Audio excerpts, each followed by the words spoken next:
आज हम डिस्कस करने वाले हैं DHFL scam of 2019 which is India's biggest banking loan fraud ever. सबसे पहले हम जानते हैं इस केस में एक्चुअल में हुआ क्या था। So if we talk about DHFL which is Dewan housing finance corporation limited और Piramal capital and Housing Finance Limited as it is called now, it is essentially a financial service company whose primary function comprises issuing home loans to lower and middle income groups.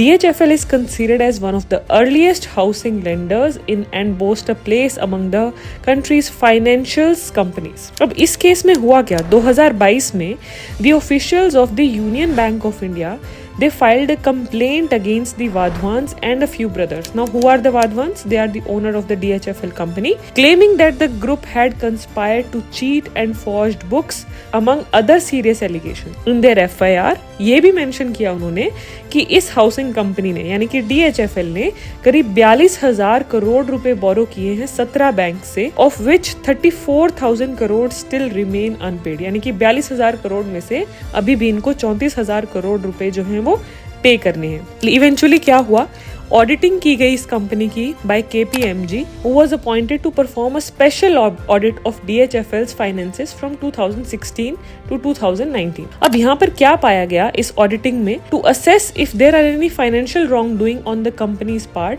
तो यहाँ पर क्या क्या चीजें सामने आई? Audit में पता चला कि DHFL ने फ्रॉडुलेंटली 29,000 करोड़ का लोन दिया है 66 कंपनीज को, जिसका कंपनी के प्रमोटर्स के साथ लिंक था। जो भी इन्होंने आगे लोन्स डिस्पर्स किए हैं घर के लिए, यानी कि जो लो इनकम ग्रुप्स हैं उनके लिए घर बनाने के लिए जो इन्होंने लोन डिस्पर्स किए हैं वो बहुत ही इनअप्रोप्रिएट मैनर में किए हैं और सही तरीके से फॉर्मेलिटीज को फॉलो नहीं किया गया है। अब इसके बाद धीरज वाधवान को अरेस्ट किया गया CBI के द्वारा for his alleged involvement in defrauding a bank of consortium of rupees 34,000 crore, the largest bank loan fraud case in our country। 2022 में उनके ब्रदर कपिल को भी अरेस्ट कर लिया गया। फिर CBI ने उसके बाद और डिफरेंट कंपनीज के खिलाफ भी FIR फाइल की। Despite earlier bail, the supreme court revoked it citing legal errors. Dheeraj got interim bail for medical reasons but was arrested after it expired. आज के दिन की अगर हम बात करें, currently 3 individuals including the Wadhwans